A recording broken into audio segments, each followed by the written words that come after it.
You're having young women, young men, children, because we are seeing programs that take children that are younger than the teenage level that are forcibly removed from their home.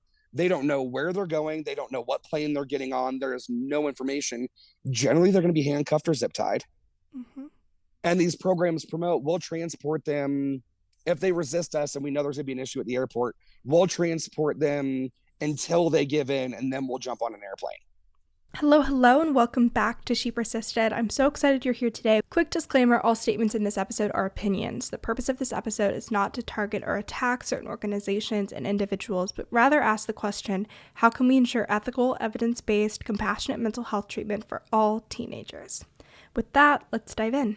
We are talking about something that is very important, very near and dear to my heart, which is Breaking Code Silence and the work they are doing to increase regulation in the troubled teen industry. I've done a handful of episodes on this in the past, and I'll make sure to link them in the show notes so that if this sparks your interest, you can kind of do a deep dive into these different episodes, hear different people's stories, hear my experience, etc. And if you're also like, what is the troubled teen industry? I will also explain that in this introduction, so don't worry. But today's guest is Bobby Cook. He is on the Breaking Code Silence team. He gives a great explanation of what he does, what Breaking Code Silence does, their mission, and also his background in the troubled teen industry, which was really just amazing to hear and to have him share his story and why he's so passionate about this. This conversation is so educational and enlightening since my experience at a therapeutic boarding school and kind of being somewhat involved in this world and being aware of what Breaking Code Silence is doing and all of the work that still needs to be done to increase regulation of these programs.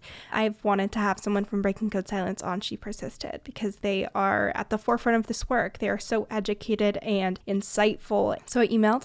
They said, yes, I am so excited that we got to do this interview and have this conversation. So we talk about the history of the troubled teen industry. We talk about NATSAP. We talk about Breaking Code Silence, next steps, anything and everything relating to that. And I also wanted to add here that a great place to start with kind of learning about this is the Paris Hilton documentary. It's called This Is Paris, and in the documentary, she talks a lot about her personal experiences in the troubled teen industry. She talks about some programs that she went to, and you see her journey to work with survivors to get her program shut down. Unfortunately, it's still open, but steps are being made, and they just did an amazing job illustrating what these programs are like, how they can impact and affect so many teens. And I think that's just a great place to start if you are going into this blind. So I'll link that in the show notes. But to give you some stats and information about the troubled teen industry and Breaking Code Silence before we start.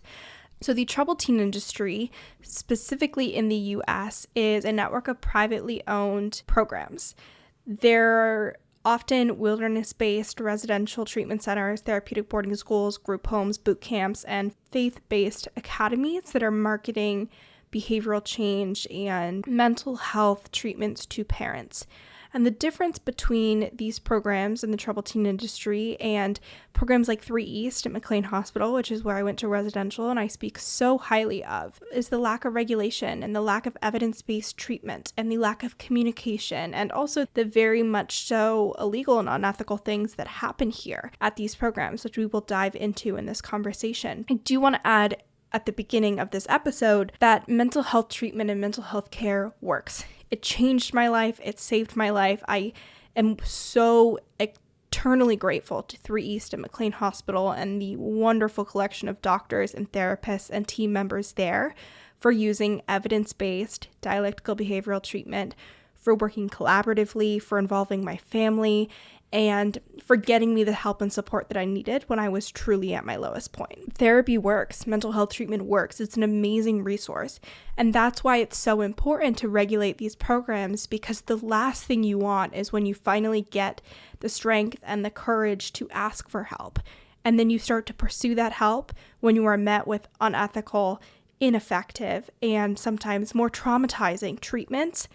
You just go in the opposite direction. And it's so heartbreaking to know that people are at their lowest point. They're just looking for support and help, and they're met with the opposite. And another caveat that I want to add here is that what's so, again, heartbreaking about this is a lot of the times parents don't realize until after the fact. These programs are expert marketers. They're saying exactly what parents want to hear, which is that we can help your child, We can fix your child. They will stop suffering. They will stop being in pain. And that's all a parent wants to hear, because it's their worst nightmare to see their child struggling in such a big way. And so after they're like, yes, please help me, this is amazing, your child is then put into these troubled teen programs. And one of the signs of these is a huge lack of communication between the parents and the child. So that line of communication isn't upheld. And then it becomes very difficult for the teen to be able to say something isn't right. So those caveats, which is one, that mental health treatment is so important and effective and amazing, which is why there should be a high standard of care for all of these programs, so that when you pursue mental health care and pursue support, you get support and you get evidence-based care, which is what you should be getting in the first place. And second, this conversation is not directed at parents who are just doing their best and trying to get their child support. Again, this is about increasing regulation and education around troubled teen industry programs. So, numbers on the troubled teen industry, which again we talked about, is therapeutic boarding schools, wilderness programs, faith-based academies, behavioral change programs, etc. There are over 6,000 underregulated congregate care facilities just in the United States. There's over $23 billion of public funding spent on troubled families. There's over 200,000 children and teens placed in congregate care annually. Not all time, annually. And there's zero federal legislation overseeing these troubled teen industry programs. Those are some really shocking statistics to hear, because it doesn't seem right that 200,000 youth are put into 6,000 programs that are funded with $23 billion and there's zero federal legislation, but that is the facts. That is the statistics here. So to kind of clarify what makes a troubled teen industry program harmful, there's a very extensive list on the Breaking Code Silence website, which I'll link in the show notes, but to give you a couple of ideas and red flags to be aware of, and if you yourself have been in treatment and you're like, oh my gosh, all of those were at my program, kind of recognizing. And if maybe you're a parent looking at programs, just things to be aware of. So the program recommends involuntary admittance, which means that the teen is put into this program without consent, without permission. They are signed up without any autonomy in the process. And as I've shared many times, a huge part of my journey was when I got to 3 East at McLean Hospital and they asked me, do you want to be here? They made it very clear that 3 East was a voluntary program, and that it only works if you are an active participant and you want to be there and you're motivated to get better and improve and you trust your care providers. You want to be involved in the process. And I pinpoint that as the moment that everything shifted for me, because I went from going through the motions of being in therapy and outpatient programs, but not believing that change was truly possible and not trusting people to help me, to deciding that I wanted to get better, trusting others, and then allowing the process to happen. And again, that was a lot of difficult, tough work that went in there.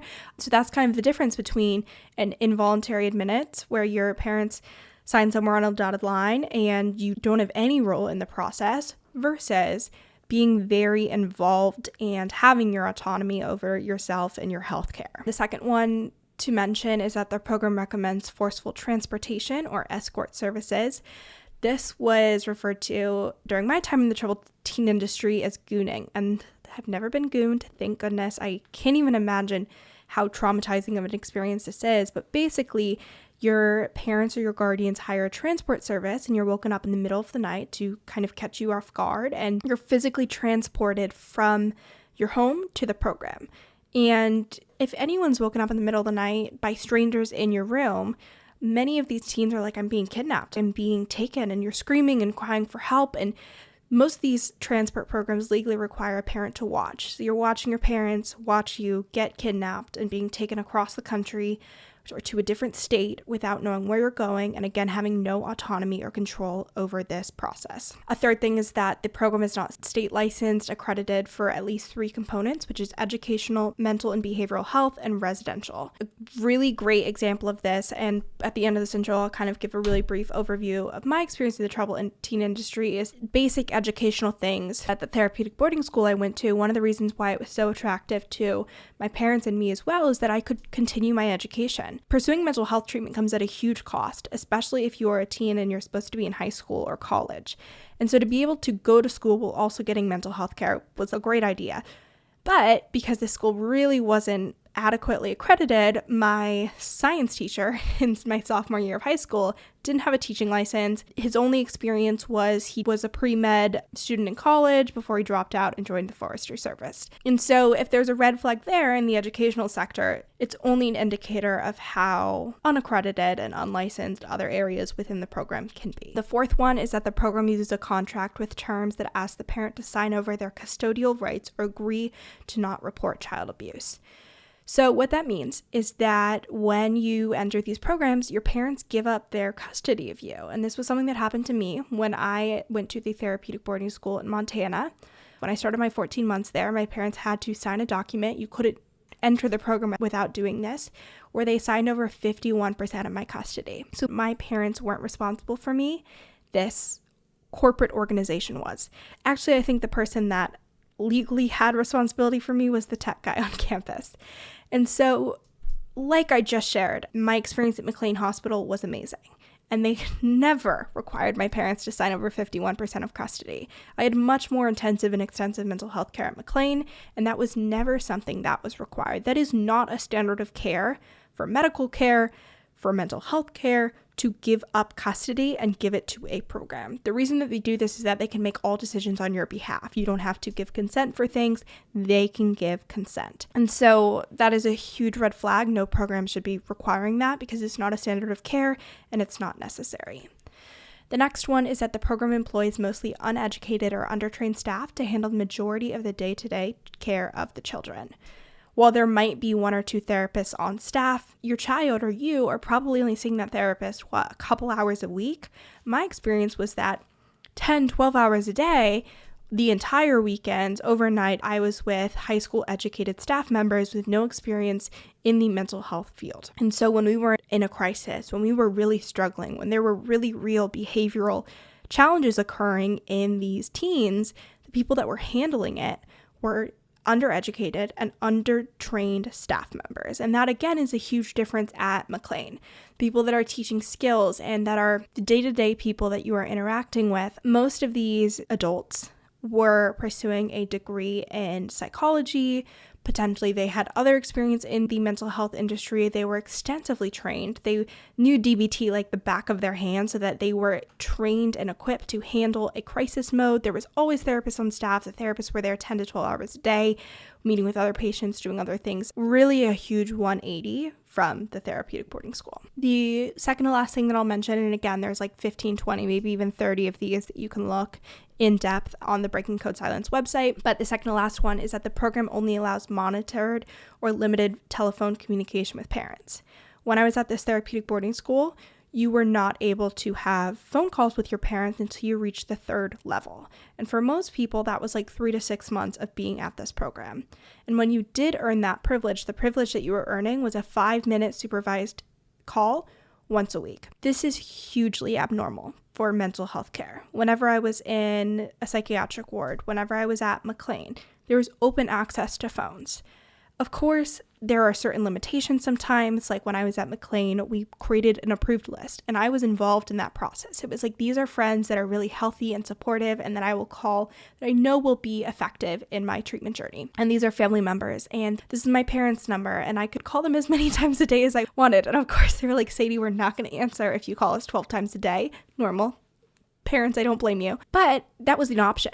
I was allowed to call them. In the adolescent psych units in California, at least the one I went to, there was open phone access. Anytime you wanted to call someone, you just went to the phone, you dialed the number. Having extremely limited, we're talking 5 minutes a week, once a week supervised, or maybe an hour once a week with a therapist present doing family therapy, that is not normal. And that is not a standard of care, especially for teens when family dynamics and family relationships are of the utmost importance. The last one that I'll mention is that the duration of the internment at the program is really ambiguous. There's an indefinite detainment. I remember at 3 East, the guidelines were very set forth. There was a minimum stay, which I think was 28 days. There was a standard length of stay, which was 4 to 6 weeks. And I remember even when I was there, I think they adjusted it because they were like, you know what, we're finding that patients are having more effective outcomes from saying 6 to 8 weeks rather than 4 to 6. And so they adjusted that based on what they were seeing. In Montana, this length of stay was literally all over the place. I remember there were girls that were there for 11 months. There were girls that were there for 3 years. There were girls that were getting pulled left and right and were there for only a couple weeks or a couple of months. There really was not a standard of care. And I remember that when I went into the Montana program, we were like, maybe best case scenario, it would be possible for me to go home and do my spring of sophomore year at home. And then it was like, okay, we knew that was getting our hopes up. So end of sophomore year, 100% I'll be at home. And then it ended up being like I barely got home for junior year. They didn't want me to leave. My parents were like, we're done. We're leaving. This is the end of this experience. She is good. She is fine. She's coming home. So that extreme flexibility of people's lengths of stay being like 6 months, 8 months to 3 years is not a standard of care. And you guys have heard me say this before, but whenever I'm like, is mental health stigma coming into play here? I always check these things against standards of care for physical health, or I check how I would think about a physical health problem versus a mental health problem. If you were going to do physical therapy for a broken leg, they would give you an estimate of time that you would be doing the physical therapy program for. Yes, maybe it would adjust based on how you were performing or how you were healing, but there would be an estimated length of stay, not maybe 8 months, maybe 3 years, right? And there are certain markers you're meeting. You know what you have to do to leave. That was not the case at the therapeutic boarding school that I was at. So again, so many red flags in these programs, and you can look at the full list, but just some basic ones to be aware of and to kind of, again, clarify what these programs are like. So the last thing that I want to mention here, now that we kind of have an understanding of what exactly vaguely the troubled teen industry is, some stats, what to look for, what makes these programs part of the troubled teen industry. We've emphasized that this is not a reflection of parents, this is a reflection of the industry. We've emphasized that mental health care works, it's so important, and that's why getting these programs accredited and overseen is so crucial. I'm going to talk very vaguely about my experience to give a little bit of a foundation and also explain why I'm so passionate about this. So I went to a therapeutic boarding school after my 14 weeks at McLean. I was there for 14 months. And like I mentioned, there was many things that were not up to standard of what things should be like at a mental health facility. The vast majority of staff members that we were interacting with only required a high school education and no mental health experience. Staff were all trained on site, which doesn't necessarily have to be a bad thing. I believe McLean also trained their team members on site, but there's a difference between training on site at the #1 mental hospital in the world. It's a Harvard accredited med school and has like 100 years of experience and evidence-based practices that you're using, and training on site with people whose only experience is at that program, have no further education, and again, no other experience within the mental health field. So you can kind of see the difference between training on site there. But the vast majority of people we were interacting with were undereducated and undertrained. During my time there was no psychologist on staff. There was a psychiatrist who would come every month, maybe every 3 months, to check in with patients, but there wasn't a psychiatrist on staff. It was more like he came and visited patients. Again, very different from McLean, where I think there was like 3 or 4 psychiatrists on staff that you were meeting with on almost a weekly basis. To my knowledge now, there are no psychologists on staff. They have people that are doing therapy with a master's of education and no degree in psychology. They were not sticking to an evidence-based therapy modality. Again, at McLean, they used dialectical behavioral therapy, which has dozens of studies supporting that. There was no therapeutic modality being used. You kind of just showed up for a session, you talked about things, and hopefully things shifted. The contact with parents and teens was another huge red flag at the therapeutic boarding school I went to. Again, at the beginning, there was no contact. You then could fax letters twice a week to your parents. You had supervised family therapy calls with a therapist once a week. So not all teens there had that, but most of them did. And then once you were there for about 3 to 6 months, you earned the privilege of a supervised phone call once a week. It wasn't until you were probably in your last month of the program that you earned the privilege of having your own phone. Again, the academics were really underregulated. I remember part of the credits that I received in high school were me literally teaching myself on a computer Spanish and history and all of these things. And so if that's what the academic standards are, and this is a therapeutic boarding school, imagine what the standards were for therapy and mental health care. Needless to say, that experience was not the greatest for me, and I want to emphasize that it was one of the better programs in the industry. My parents looked at so many therapeutic boarding schools to try and figure out what my next step would be from McLean, and that was the best one that they found. And to know that the best one that was out there was still not held to the standard of care that all programs should be just breaks my heart to think about what other teens are going through and what I know they were going through, because so many teens at this therapeutic boarding school came straight from wilderness therapy. And we've done episodes on that in the past, which I'll link in the show notes. But I really want to emphasize there that this was one of the good programs. So that speaks volumes to what these other programs have occurring. And Bobby talks about this a lot in this episode. There are many children, many teens have died in these programs. There have been many long-term health issues. There are people that are being physically restrained, put in isolation, starved. These programs are really, really terrible. And so across the board, we need better regulation. And I'm grateful that my experience was one that was emotionally a little bit difficult to navigate, but my physical health was okay, and I made it to the other side. And so with that kind of foundation established, I hope you guys learn a lot from this episode. I hope you find it valuable and informative and educational, and it's something that I'm really proud of, and it's a cause that I am very passionate about. So with that, let's hear from Bobby about all things troubled teen industry and breaking code silence. Thank you so much for joining me today, Bobby. I'm so excited to have you on the show and just to be able to pick your brain about this super important topic and provide a lot of answers for listeners that I can only give so much advice on. Thank you for having me. It's an honor to be able to speak out about something like this. Yeah.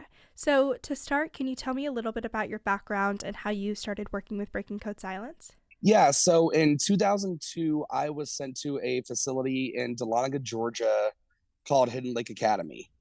I was a standard teenager who had some family issues, and I had skipped a couple classes, and the school that I was attending at the time had recommended that I get psychological evaluation, and that turned into recommending an educational consultant, which then turned into me being recommended to a program. And I ended up at the program for 29 months. Wow.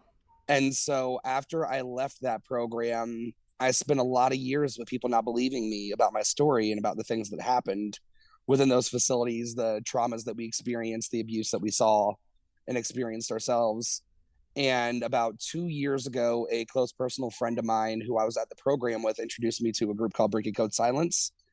And I joined that organization with the mission to protect children from ever having to experience anything that I experienced as a survivor of a program, and to really make sure that there was legislation and laws passed that really promoted a youth bill of rights and protecting children from these atrocities.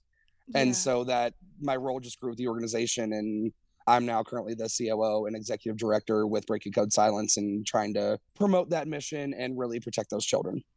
You guys are doing such important work, and whenever I get questions about this, my first direction is go to the website, look at what you guys are doing, because it's, again, such important work, and so few people know about it, which is crazy, and we'll kind of touch on the numbers there, but so many teens have been affected by these programs, so many teens have gone through them or have had a friend experience them, so it's a very widespread issue, and yet we're not having this conversation as much as we should be. I completely agree with you. Yeah. So you mentioned a couple of terms that I want to clarify for listeners. The first one, very basically, is the troubled teen industry. For listeners that aren't familiar with that, and they know that mental health care programs are out there, what exactly is the troubled teen industry? How did it start? And how do you kind of distinguish a troubled teen program from other adolescent mental health care? So the troubled teen industry is a collective of schools and programs across the country, across the world nowadays, that promote mental health treatment for children and teens. They also promote behavior modification therapies that are supposed to help a family with a teen that is struggling in different realms. It could be something such as mental health. It could be something in the realm of behavioral issues such as sexual proclivities, smoking weed, different realms where parents don't understand how to help their children correct those actions or get their children the help that they're looking for. And really, this has been around a lot longer than people realize it has been. We're finding research that shows that there's been facilities like this since the 1800s. Wow. But what we're really discovering was there was a group that came out of California in the 1960s and 70s called Synanon. And it was supposed to be a take on AA, NA, all those different drug rehabilitation offerings that were out there. And what they did was they created new kinds of therapy. And that group really kind of exploded into what is now being called one of the most dangerous cults that has ever walked the face of North America. And a lot of the people took those ideals and they decided that, hey, these modules really could benefit children. And we saw programs like Straight Incorporated come out. And these were really facilities where children were placed in them with no realm of contact to the outside and were heavily monitored and started to become abusive. Yeah. We're seeing isolation and restraint through the history of these programs. We're seeing a neglect of medical care and basic necessities. We're seeing families torn apart. We're seeing children verbally and physically attacking each other in therapy sessions to break each other down to remold them into a certain fashion. And this industry really took off with those base ideals of what Synanon had. And there was a group called CEDU, CEDU, that spun off of that. And they started opening up high schools. And then a group came along called WASP, the Worldwide Association of Specialty Programs. And they started taking those ideals and reforming them into ways they saw appropriate. And this just kind of massively spread across the world. I mean, we're seeing facilities in Europe and Jamaica and Mexico. I had a friend in Brazil, like South America. Yeah. Yeah, it really took off with these weird ideations that these groups had about how you could change a child's behavior. Yeah. And it really led down to that, as I said, that ideal of breaking someone down to a point that you could rebuild them in a fashion that you felt appropriate. Parents are excluded from those conversations a lot of the time. Parents don't understand the therapies that are used, those tactics, as I said, such as isolation and restraints. And really, this industry started profiting off of parents who were unaware and parents who were so desperate to find help for their children that they would do anything at any cost. Yeah. And it just continued to grow and grow. And I mean, we're seeing, with the history of this, we're seeing programs opening monthly still across the country. And they have a history of a program will shut down, but then it'll reopen under a different name. Yeah, or the And same leaders will open another program, or the directors will move around to all these different locations. We're even seeing certain groups that had multiple facilities shut down. All of a sudden, they're open under a different name, and it's the same people who own them. They just founded a new healthcare company. Yeah. To go that route, or they bring in a different investor so they could put their names on something. Yeah. And then with the history of the TTI, what we're seeing is really there are other groups behind the scenes that really promote and focus on these programs. The founder of my program actually founded one that is out there that certifies and accredits these programs. And their approval seal goes on every single website for every one of these programs. And you're seeing thousands of facilities with this one stamp of approval. And it just grows and grows. And they have a whole industry of what we call educational consultants, which are people who are paid to recommend schools like this. That's what I want. My next question. Educational consultants. If you were going through this as a parent, would you get an educational consultant to find you a program? No, I would not. And this isn't just because of my history. Yeah. In general, I would not, because a lot of the times what we're seeing statistically is that educational consultants are told about these programs, but they're not doing the research that's involved. They're not going back and looking at the history of a program and seeing if there were lawsuits, if there were abuse cases that were going on. We're seeing educational consultants promote programs these days in which children are dying. Yeah. And when they did visit, they visited our program on multiple occasions. We would be show ponies. They would pick 3 or 4 girls that had advanced very far through the program, had been there for months. We would eat in a separate dining hall, eat a separate meal cooked by a different chef. We would talk to them about different things that were going on, and they weren't asking the questions about what the actual process was. And I mean, you can find great programs without an educational consultant. I went to a residential program at McLean Hospital before my time in the troubled teen industry. Saved my life, changed my life, evidence-based, highly effective. My parents were very involved. Can't speak highly of it enough. No educational consultant helped them find that program. They did that research themselves. No, and, to touch base on what you were saying about how they kind of show pony children, that's what these programs do with parents as well that are prospective for these programs. Yeah. You see these beautiful flyers and brochures. You see all these images online of children smiling, riding horses, swimming in a pool, playing at a lake. And the reality of the program is not what you're seeing in those photos, because they do exactly what you just described. They know that they're going to have, say, 5 prospective parents on campus. Yeah. They will select those few children, or in the case of my program, they did what they called field days. All of a sudden, there were inflatables, there was cotton candy machines, Oh and no. the parents weren't taken down to that area, but all they could see from a distance was all these children running around a lakeside or a soccer field having fun. And then there would be 3 or 4 specific children who were chosen to guide them around that had a script almost that they were to follow.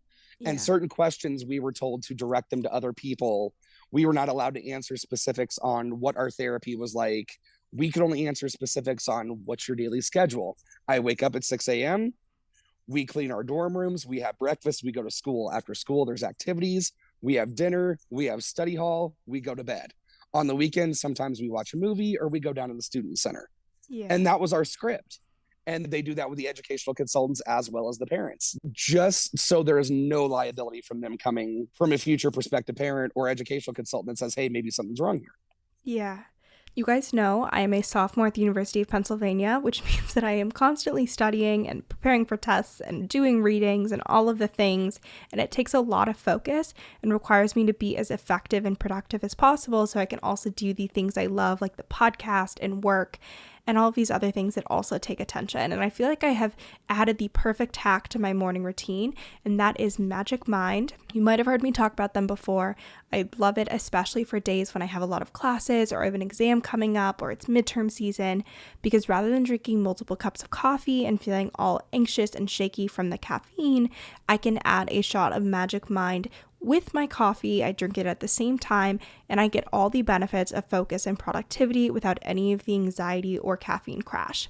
There's a ton of amazing ingredients in it. My favorite is matcha. I've never been able to get myself into matcha. I wish I could. I just can't get over the taste, and that's why I love Magic Mind, because you can take it just like a juice shot and you can still drink your normal cup of coffee, but you get the benefits of matcha. So less caffeine, it's better absorbed by your body, it has L-theanine for stress, and so many other ingredients in this blend, like ashwagandha, which helps reduce stress and anxiety. So if you also would like to be more productive, more focused, and get the most out of your time so you can spend the rest of your time investing in things that make you feel good, you can go to magicmind.co/shepersisted. Again, that is magicmind.co/shepersisted and get 40% off your subscription. 40%, that's insane.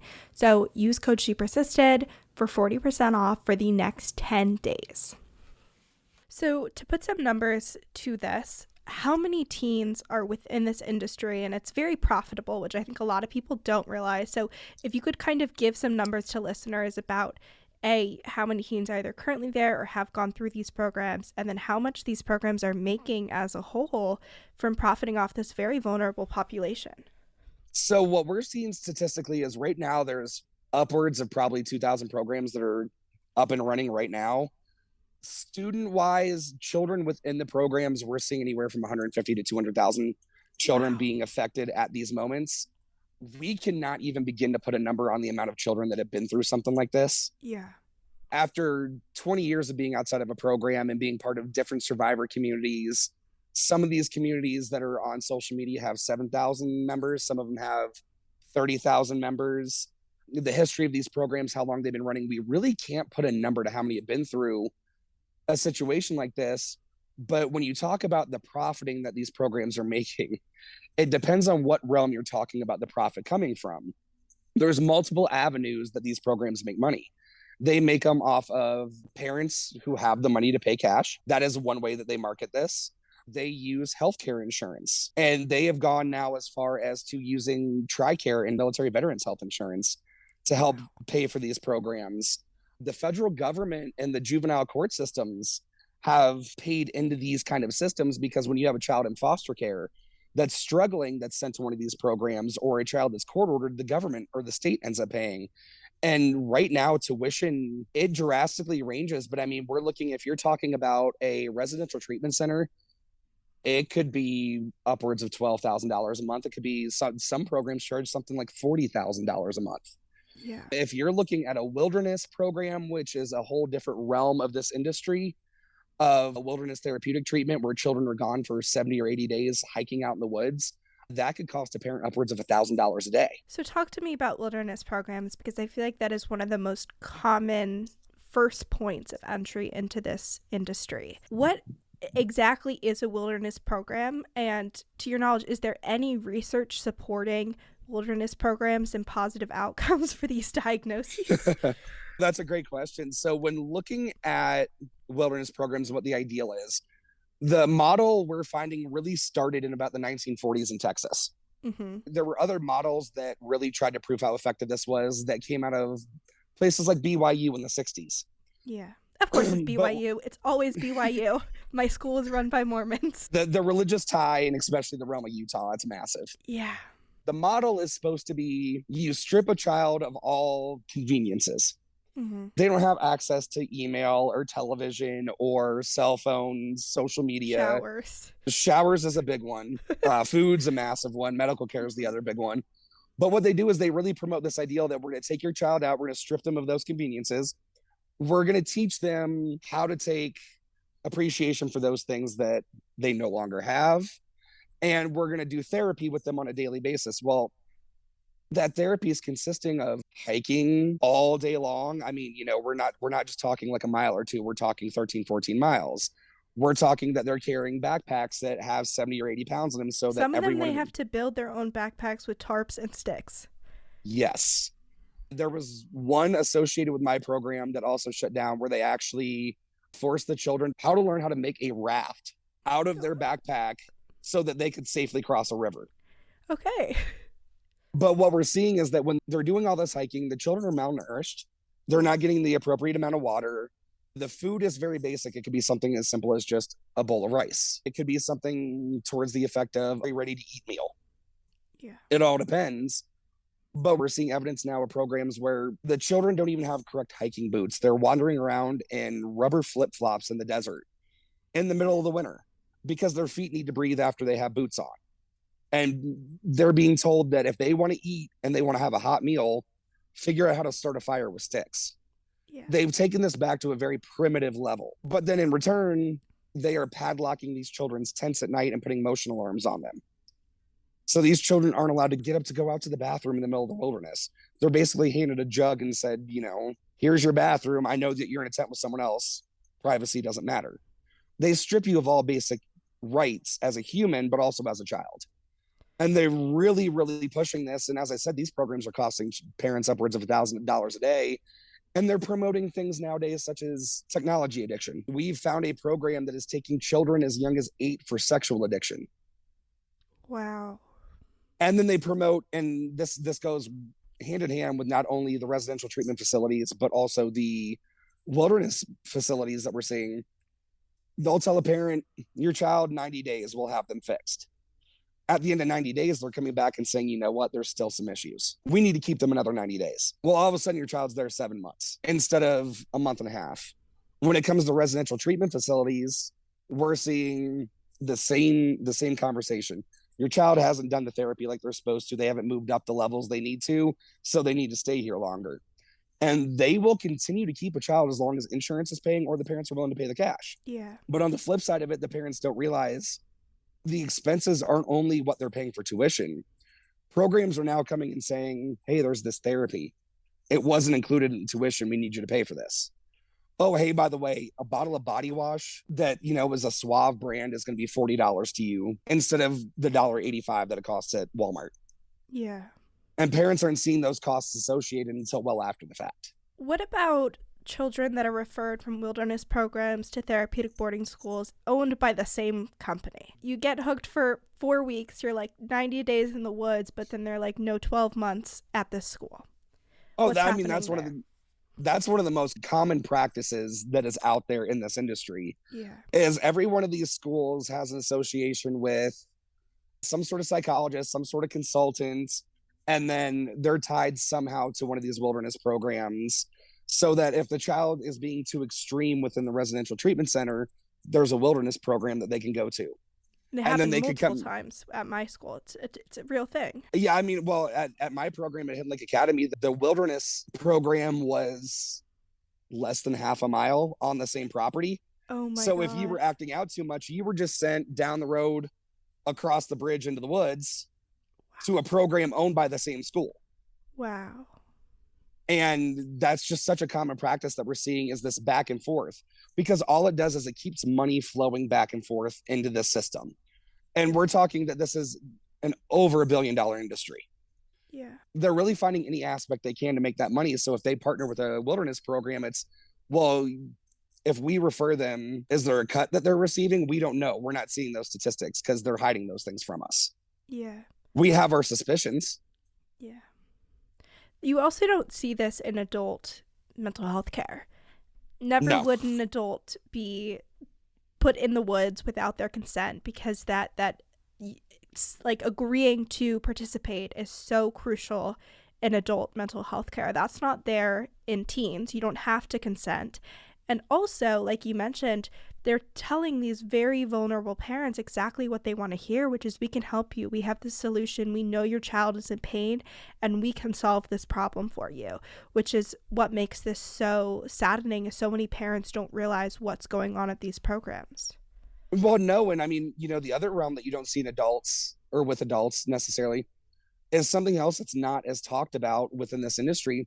You don't see two gentlemen showing up at 2 o'clock in the morning dressed in all black, Yeah. kicking your door open and saying you're going somewhere against your will, and then escorting you on a bus or a plane or in a car or on a train, however, to get somewhere that you go against your will across state lines. Yeah. But with children, parents will hire these people because that's what the programs are recommending. It's paid kidnapping. Yeah. It really is. I mean, and it's happening across state lines. It's on the same level as human trafficking. Yeah. And it's so traumatic. Almost all of the girls that were at my boarding school, they called it gooning, and they Yes. remembered vividly at 3 a.m. these people showing up in their home, and the parents legally have to watch so that the kids know, or quote unquote know, that they're not actually being kidnapped by a stranger. But then you're taken by these people physically, forcefully, to this program without your consent, without any knowledge beforehand, and it's extremely traumatic. Well, and then you're witnessing nowadays they have regulations that state, if there are other children in the house, make sure that they're not around to witness Yeah. this. Yeah. 20 years ago that wasn't the case. Mm-hmm. Anyone that was in the household, and now they're actually telling parents, let us into the house while you all stand outside the house. Yeah.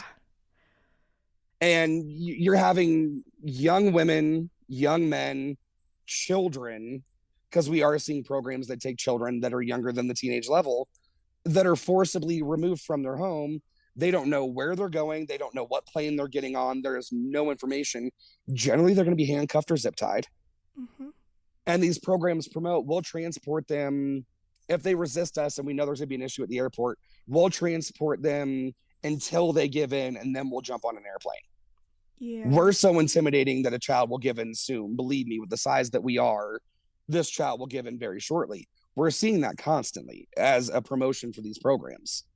And these programs utilize, I don't know, there's probably 30 of these transport companies out there that are all well known within the industry. Yeah. And you just go on the website, you book your $1,500 child transport, come tomorrow. It's the craziest thing. Yes. So for parents that are listening to this episode and are like, my child needs help, we've tried everything, what should you look for? What are these red flags in programs, on websites, talking to people to be aware of, where you're like, something might not be right? I don't know if I should send my kid here. So there's numerous ones that we look for when we see red flags.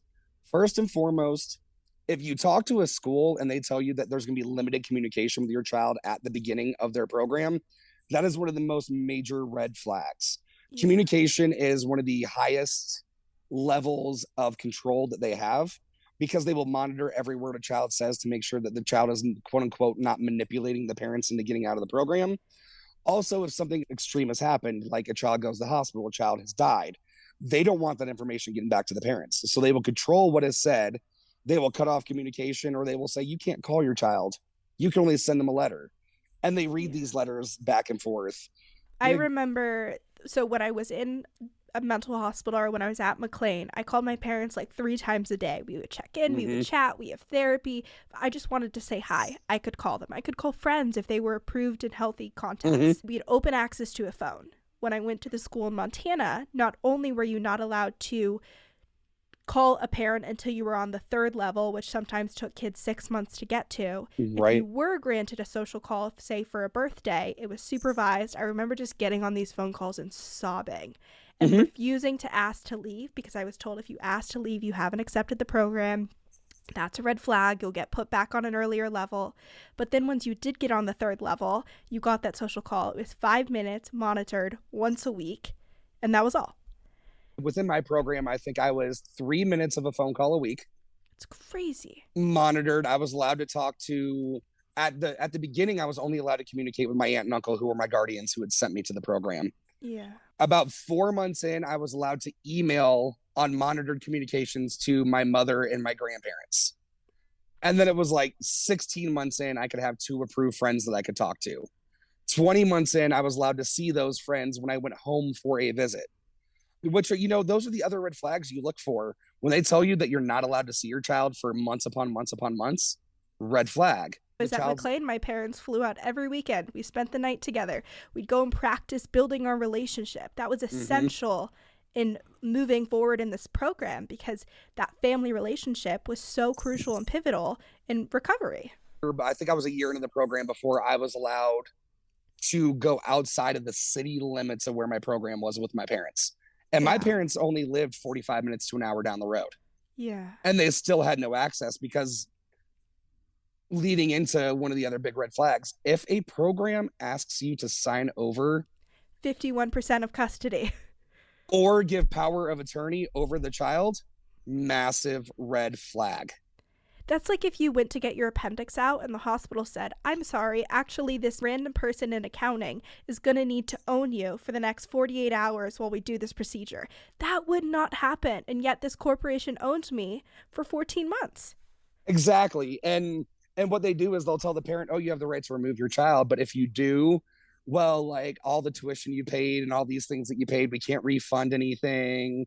There's certain steps that we now have to go through, because they really do request guardianship. Other red flags are if they actually promote any sort of isolation or restraint. Yeah. Massive red flag. Another big one that we look into is look up the quality of the staff. We tell every parent that while we do not recommend placement in any program with our organization, if parents are hesitant and they still want more information, look up the qualifications of the staff that are at the school. I think we saw a medical director at a program who had a degree in zoology. No, that's insane. No, at Um, one point there was someone with a master's of education fully doing therapy with girls at this school. There was no psychologist on staff. Our day-to-day staff that we spent the majority of our time with had a high school diploma with no history of mental health experience, and they were trained on site with whatever the other staff members told them. And there was we constant staff turnover. we found a program where the highest level of education someone who had was a interior design degree, and they were actually the director of the entire program. Oh my God. When you look at these programs, you're seeing that generally the highest level that you're going to see a therapist dealing with a child, the highest level of degree they have is going to be like a licensed social worker. Yeah. That doesn't mean that they're qualified and trained to understand the therapeutic techniques that are valuable. A lot of these people don't understand what trauma-based evidence is and how that affects therapies or models. A lot of them don't have an understanding of neurodivergency and what different therapies can help someone that is labeled ADHD or autistic. You want to look at what are their qualifications. Are the schools religious-based? Because if they are religious-based, generally what we're seeing, it's not every program, but generally what we're seeing is if your child goes to a religious-based program and they have any conflicts with their sexual identity, conversion therapy will be used. Yeah. And we're seeing that as spread across the board, but we're just seeing unqualified staff. We're seeing teachers that aren't registered. We're seeing nurses. Oh my God, one of my teachers, my science teacher, was the boyfriend of another staff member. He happened to do a semester of medical school before he dropped out to work in the Forest Service. And for that reason, he was qualified to be our science teacher, to teach all of the science classes. Yes. And when I brought this up and I was like, where is your teaching degree? I actually accidentally made him cry, because I was like, what qualifies you to teach me this? Like, I'm now a student at the University of Pennsylvania. Like, my education was very important to me. I was like, this is a question that has to be asked. Yeah, I mean, at my school, our Spanish teacher was also the head of our kitchen. Of course. And Yep. he was the Spanish teacher because he had worked in kitchens and had learned how to speak the Spanish language. Tacos. It's Yay. they're claiming that they have nurses on staff. These people, these women, these men aren't qualified to be giving out medications. Oh my God, our tech guy would hand out medications. He accidentally gave ADHD meds to some random girl that was not prescribed them. And he was like, oh, Yeah. sorry. Oops. Well, you see that just it's mind boggling how many of these unqualified positions you see. I mean, I think when I look back to my time 20 years ago, our addictions counselor had lost his license to practice in 1992 for abuse of medications at a rehab facility. He Oh was my the one God. abusing the medications. When he was hired by our school, they just told everyone they had a certified addictions counselor. Parents don't think to look into the certifications. Yeah. There are databases where you can legitimately go online and look and see if someone's registered as an RN or if they're registered as a social worker. And I think one of the greatest quotes that we've seen come out of anyone was Maya Salovitz, who's an author who wrote a massive book on this industry. One of her direct quotes was, if they made sure that every staff that came in contact with a child had a master's level degree and was qualified, the industry would effectively shut down overnight. Yep. Because that was exactly how it worked at McLean. That was not how it worked at Montana. It's night and day. Well, they're also utilizing things I know from my time. Almost all of the not our therapists, but most of the day staff that worked at our school all had some sort of like social work degree from Canada that they got online. They had never actually had physical interaction in their job fields. They were brought from local colleges, because we're seeing that more and more now. As we're seeing like 18-year-olds come into these programs to work as a day staff, then they become a mentor and they could grow with the program. And you're talking, you have an 18-year-old male or female who's just out of a program themselves a lot of the time, or they're just out of high school and they're dealing with children who are very close to their age. And then the programs want to know why there's sexual abuse happening. Yeah. You're putting children in harm's way with every decision they make, with the underqualified, the unknowledgeable. And then when you look at the therapeutic programs, I mean, I think we saw a new therapy pop up at a program in Maine where they call it neurological reset therapy. Oh boy. And it's supposed to be like hypnotism and bringing your body back to its natural homeostasis so you can relearn how to do things. That's not an evidence-based, proven therapeutic tactic. No. I would love to hear you talked about accreditations and certifications for these programs. NATSAP is a huge thing that these programs boast. So NATSAP was actually who I was referring to earlier. The founder of my program actually helped finance and found NATSAP. And that was in 99. So we're 23 years of a group like this out there. Mm-hmm. They've changed their stances on things a lot over the history of time about what they were looking for, how they don't necessarily accredit is what we're learning. They are a membership-based organization. These programs are paying them for the stamp of approval from the knowledge that we're seeing. And, we're tending to see that we think that the membership gets them access to courses that teach them how to fundraise, courses that teach them about the specific laws, different therapeutic techniques. When you actually go to their website and you see the conferences that they have yearly, you can look up course by course by course, who's presenting, what program they come from. As I said, I wouldn't say they're accreditation. They're not accrediting, but they are sponsoring. Yeah. And they're giving their stamp of approval. Sadly, there's massive ones like the Joint Commission. The Joint Commission is tied to the U.S. healthcare system. I mean, I don't think there's a hospital out there in the U.S. that doesn't have some sort of tie to the Joint Commission. Yeah. But they're not seeing what's happening. They're not getting the reports. This is like the state of Montana had not inspected my boarding school in 10 years. They apparently oversee these programs. They had not set foot on campus, and yet there was no quote-unquote issue or problem with that in 10 years. And the state of Utah oversight is they actually go in and count how many toilets there are per child. And that's how they determine whether things, we sadly have seen, there was a death at a property in Utah in February. Yeah. The school's license had been revoked to operate.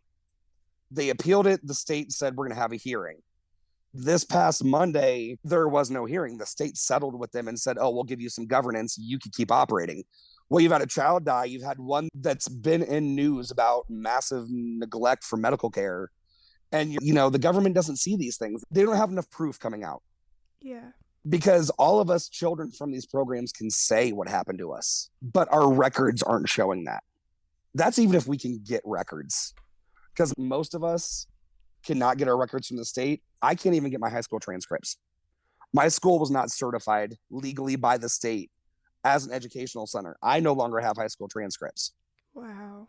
So here I am 20 years later. If I hadn't gone to college at all, I would be looking to have to take my GED to get a job. After I went through schooling, the states don't see these things. Yeah. Legislators are starting to see these things. I know that there's 2 legislators from Oregon and Washington, 2 senators that have actually opened up recent investigations into 4 groups that own programs to get information like that. There's been, since 2007 or something like that, there's been like 4 national level investigations, but the outcome doesn't change. Yeah. Because there's not enough record and proof that's physical. Mm-hmm. And it's teens. The people that would be sitting on a witness stand are kids. And again, you had no access to technology. These records are being written. These patient notes are completely different from what you're experiencing. Like, how do you even remember every little thing that happened during, like you said, 29 months of your life? Well, and there's statute of limitations on when and what you can do. And most of us, from just the overall community that I've met, and I've been at, I've had the privilege of getting to know and work with, most of us walk away and it's like years down the road. Yeah. That something kind of snaps and goes, wait, something wasn't right. There was a problem. Because when you're in these situations, you start blocking things out. And you're told it's okay. You're told that this is therapy, this is treatment. Everyone around you is doing the same thing. And you see this abuse and you see things, but it becomes just general everyday, like, my parents are being told it's okay, I'm okay. You start to learn how to deal with it, cope with it.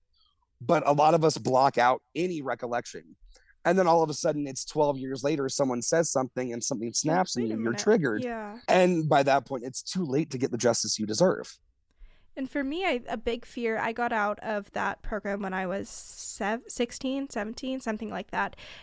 There's that fear of doing anything, because even though my parents, they didn't realize this program was as bad, they would never knowingly do anything to put me in harm's way, you still, again, don't have full autonomy over yourself. Your custody could be signed over. You could go back to these programs until you've passed that birthday and you have autonomy over yourself. Well, and that fear starts day 1 of the program. Yeah. You were constantly afraid of any consequence that could come from your actions from day 1, because every program is different. But as it's not only isolation and restraint that's used, but they'll neglect you food, they'll neglect you water. In my program, we had a section of it was called restrictions. Guys in one line, girls in the other. We did upwards of an hour and a half to 2 hours of Army physical therapy exercises a day. We were building staircases and mountainsides. We were de-weeding the campus. We were building rain diverts. They had one punishment where they would actually have the group lift up telephone poles, carry them across basically a football field, drop them, and then they say, oh, we don't like where that looks. Pick up the telephone pole, move them back. Oh my God. We're doing laundry. We're scrubbing things. We were hired child labor. Yeah. We're seeing a program in Missouri right now where the owner has actually specifically on his own personal Facebook page reached out to the public and says, I will pay you to take children off my campus from like 8 a.m. to 8 p.m. Saturdays and Sundays. I will pay you $120 per child. And the people in the town, or the people that he knows, are responding saying, well, they do manual labor. And he will say they will do whatever you ask them to do or what your family's doing for that day. He is now literally prostituting children out so that he doesn't have to deal with them, so that other people can benefit off child labor. It's crazy because, again, likely he is their guardian. Legally, he has control over Legally, them. He can do that, yes. And that's where you begin to become afraid of every move, every thought you have, every decision you make. And then you leave the program and you're constantly looking over your shoulder. You're constantly questioning yourself, was that the right choice? What's going to be the negative consequence that follows? And that could follow, we see people who are in their mid-40s now that attended programs in the 80s and 90s that are just seeing this part of how they were affected. Yeah. Because Trauma. it's nonstop. It is a traumatic experience. So, two questions. One is, what can listeners do if they want to help change the troubled teen industry? They haven't experienced it themselves, but they want to help work towards this increased legislation, support these programs being shut down. What are those steps? And then the second question will be, how do you support a survivor or someone that's currently in one of these programs? So I think the first steps is, obviously spread awareness, word of mouth. Yeah. That goes a long ways. Pertaining to something you had mentioned earlier, if you see that your friend has been sent away, your friend disappears in the middle of the night, you find out that they're at a program, find out what the program is. Contact a group like Breaking Code Silence or ICAPA. Find one of these anti-troubled teen industry advocacy groups. Mm-hmm. Reach out to them. Our group provides things that we call facility reports. We are happy to provide all research that we have that shows abuse cases, lawsuits, program history staff, supply that to the relevant people. If you want to get involved, if you go to the Breaking Code Silence website, we have buttons where you can apply to become a volunteer. We have numerous things. We need researchers that go in and dive and find out the information on these programs. We have an active legislation team that is working on not only federal legislation, but state legislation. Anyone who's interested in that, we're more than willing to help them learn the process. We have research grants that we're working with. We have a publications division. If you're a writer and you've experienced a facility like this, or you have a friend and you want to talk about that, we have a realm for you to voice that story. We're open to anything when it comes to just spreading the word and helping that get out there. When it comes to helping survivors, while we are not a support group, we cannot provide therapies, we cannot provide, legal recourses and things like that. Mm-hmm. But we're there. Yeah. Most of us have this common shared experience. We're there to talk, we're there to listen, we're there to be a shoulder for someone when they need it.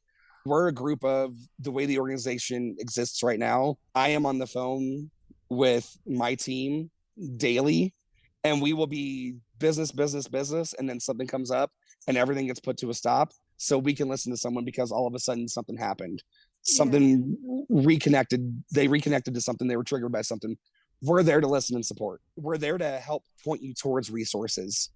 While we cannot necessarily recommend therapists, we cannot recommend lawyers or anything like that, we do try to help you locate that right person. We try to teach about the different levels of therapy, what therapies are proven and evidence-based that do work. It's so important. And even if being a support system, like you mentioned, these programs are so isolated, being one of those friends from home that I was able to talk to, that you mentioned, being able to see, being able to connect with that person and be that one thing tying them back to this life outside this super isolated environment can be so helpful and so beneficial, and was such a lifeline for me when I was navigating this, and made that transition easier because it didn't feel like I was leaving this program and had no one that even knew what I'd gone through. Well, and I think that's the major key thing is that time of leaving the program and readjusting to what actual normal society is one of the hardest things for any child that leaves a program, no matter what age. I almost like to think of it as there's a 2 to 5 year gap where that transitional period happens. Yeah. Like, it's not an immediate transition because you're starting to question things. You're letting teenagers who have had no sense of freedom out into the world, and you're dropping them off. Some of them, I think I was out of the program a month before I went to college. It's crazy. And all of a sudden it's going, oh, there's fraternity parties, there's drugs. What's this? What's that? I never had those experiences to tell me what was right and what was wrong. And you have to learn. And sometimes, as I said, it's 2 to 5 years. Sometimes it's 30 years for people. And we're really making that effort to try to find out how we can be of more support in that transitional period. How do we help people? Is it just to be there to listen? Is it to find out what the statute of limitations is for them to get justice? Mm-hmm. How do we, like little things like pop culture? If someone went into a program a year or 2 years ago, like trends, TikTok, the music people are listening to, the shows that they're watching, the language they're using, these things they've been completely isolated from. I was in an all-girls program. Your ability to date and have relationships, you would see a lot of different ways that girls reacted after coming out of the program. Education-wise, I was at a huge deficit with what I had learned in Montana versus what was actually going on at a normal public high school. And I struggled a lot. I think I failed. I was in college and I failed pre-college algebra 3 times because my algebra teacher had no clue what he was teaching. Me with calculus. We watch snowboarding videos every single day. Like, the tests were open note. Like, you learn nothing, but you get the grade. It's like the craziest thing to adjust from, and it takes time. Yeah, I just am so grateful for you for giving so much insight into this and so much valuable information on how parents can look for these programs and make sure that they are sending their kids to reputable, evidence-based mental health care if that's what's needed, and for teens what to be aware of, how to support people. And yeah, I'm just so grateful for you for opening up and having this conversation with me. No, and I appreciate you having me on. And I think the one thing I can say is that for any parent that listens to this, the one thing that we advocate for is keep the family together. Yeah. You're going to see probably more issues of a child being sent away and disassociation from the family afterwards, and stronger divisions between the family. Try to find those therapies that you all can do together as parents with your children. There's wraparound services. There's different things. If your child has diagnoses, you could take the same therapies your child does to learn about those diagnoses and how to better communicate. Yeah. Just do your best to keep the family together. But I appreciate you bringing awareness to this, because there are realms where people talk about it, but there's not very many realms like this where people actually get to have a discussion on a deeper level. So I appreciate everything you're doing to focus on this. Yeah, the last question I want to leave listeners with is, if there was one thing that you wish the general public knew about the troubled teen industry, what would that be? That's a hard question. Yeah. I think that I would leave the general public with the knowledge of that this isn't just surface level things. Yeah. This is 10 miles wide, 10 miles deep. It touches facets of life that people don't understand it does, and it affects more people than you think it does. You probably come across more people in your life that have been affected by this industry than you ever realized. And just to start taking notice and to be aware that there are people out there harming children to make money. Yeah. It's so true. And the more you're aware of it, the more you realize how much it is around you. Because again, so many teens have experienced this or know someone that has experienced this, because the teen mental health crisis is rampant. Depression and anxiety rates are higher than they ever have been before. And I think because of that increase we saw during COVID, we'll continue to see an increase in these programs and teens in them as a response to that, as parents try and get their teens help in whatever ways they know how. COVID definitely had an effect with how parents responded to their teenagers and started looking for help. Even like you talk about an absence of medical care or medical neglect. With COVID, I think that just got so much worse, because It did. You were so isolated. There was no reason, no communication between patients and parents of this person has COVID or they might have COVID. Also, these programs are a lot of the times in pretty conservative states. So vaccinations and masks and all these things that maybe you might have a choice about at home, you might not necessarily have at your program. So it just brings a whole another layer into this mess. I completely agree with you. Yeah. All right. Well, for listeners to continue to learn about Breaking Code Silence and learn about what you guys are doing, where can they find you? You can find us at www.breakingcodesilence.org. And then on social media, we are going to be Breaking Code Silence or Breaking Code Sci1. That's just Breaking Code SI1. You can find us on all those different platforms. We do have Facebook pages, Instagrams. There is a YouTube that we're revamping. Also, if you just type in Breaking Code Silence on something as simple as TikTok, you are going to be exposed to a whole new realm of personal stories and those that are out there advocating. Yeah, and if you remember one thing from this conversation, if you ever hear of a program, you're ever considering a program, a friend is going, all you have to Google is the program name Survivor Stories or the program name Breaking Code Silence, and you will very quickly realize if it's a troubled teen industry program or not. And if you don't see anything popping up, we do have a place on our website where you can report a facility. And it gives you all information if you are a survivor of a program, if you're a parent who has concerns, or a friend. We do have places for you to report. It also gives you all the direct links you need to report them to the state, to report medical licensing, anything like that. So there are those resources available with all the different advocacy organizations. All of us have those. Awesome. Well, thank you so much, Bobby. Again, I'm so glad we got to do this, and I know this conversation is going to help so many people. Thank you for having me. Thank you so much for listening to this week's episode of She Persisted. If you enjoyed, make sure to share with a friend or family member. It really helps out the podcast. And if you haven't already, leave a review on Apple Podcasts or Spotify. You can also make sure to follow along at She Persisted Podcast on both Instagram and TikTok, and check out all the bonus resources, content, and information on my website, shepersistedpodcast.com. Thanks for supporting, keep persisting, and I'll see you next week.